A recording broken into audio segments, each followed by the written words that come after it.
شداد کا تعلق قوم عاد سے تھا۔ وہ ارم نام کی بستی کے رہنے والے تھے۔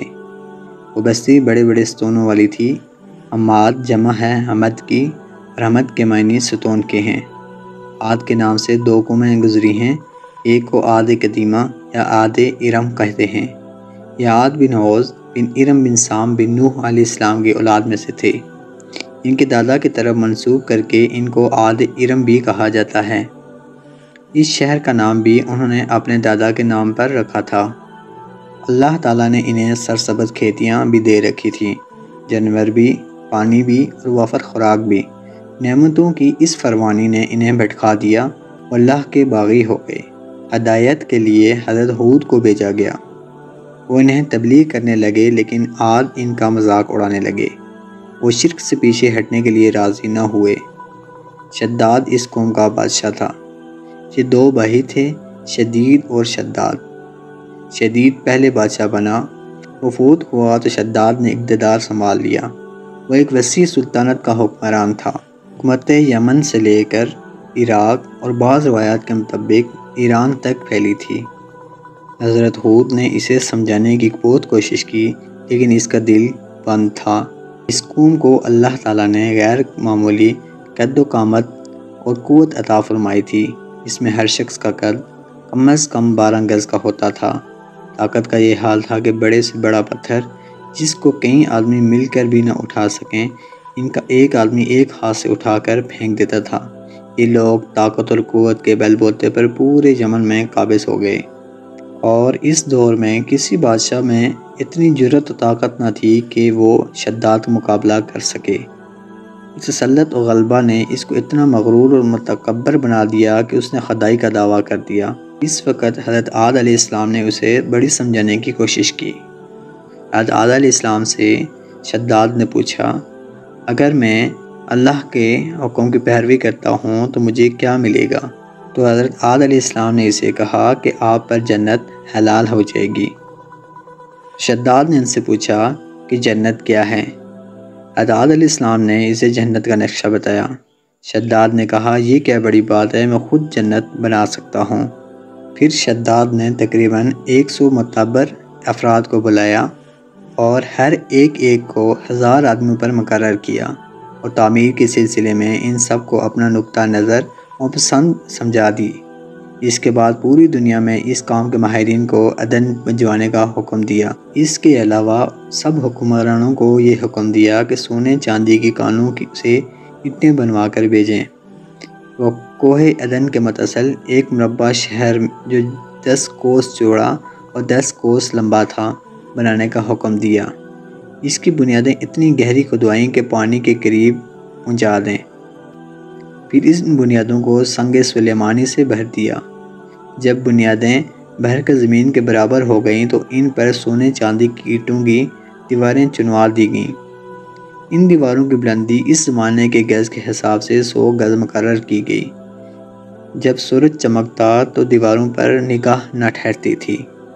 یوں شہر کی 4 دیواری بنائی گئی۔ اس کے بعد 4 دیواری کے اندر 1000 محل تعمیر کیے گئے۔ ہر محل 1000 ستونوں والا تھا، اور ہر ستون جوہرات سے جڑا ہوا تھا۔ پھر شہر کے درمیان ایک نہر بنائی گئی، اور ہر محل میں اس نہر سے چھوٹی چھوٹی نہریں لے لی جاتی۔ ہر محل میں حوض اور فوارے بنائے گئے۔ ان نہروں کی دیواریں اور فرش یاقوت، زمرد، مرجان اور نیلم سے سجا دی گئیں۔ نہروں کے کناروں پر ایسے مصنوعی درخت بنائے گئے جن کی جڑیں سونے کی، شاخیں اور پتے زمرد کے تھے۔ ان کے پھل موتی اور یاقوت اور دوسرے جوہرات کے بنوا کر ان پر ٹانگ دیے گئے۔ شہر کی دکانوں اور دیواروں کو مشک و زعفران اور عنبر اور گلاب سے خوشبودار کیا گیا۔ یاقوت اور جوہرات کے خوبصورت پرندے چاندی کی اینٹیں پر بنوائے گئے، جن پر پہرے دار اپنی اپنی باری پر آ کر پہرے کے لیے بیٹھتے تھے۔ جب تعمیر مکمل ہو گئی تو حکم دیا کہ سارے شہر میں ریشم کے قالین بچھا دیے جائیں۔ ان نہروں میں سے کسی کے اندر میٹھا پانی، کسی میں شراب، کسی میں دودھ اور کسی میں شہد و شربت جاری کر دیا گیا۔ بازاروں اور دکانوں کو بہترین پردوں سے آراستہ کر دیا گیا۔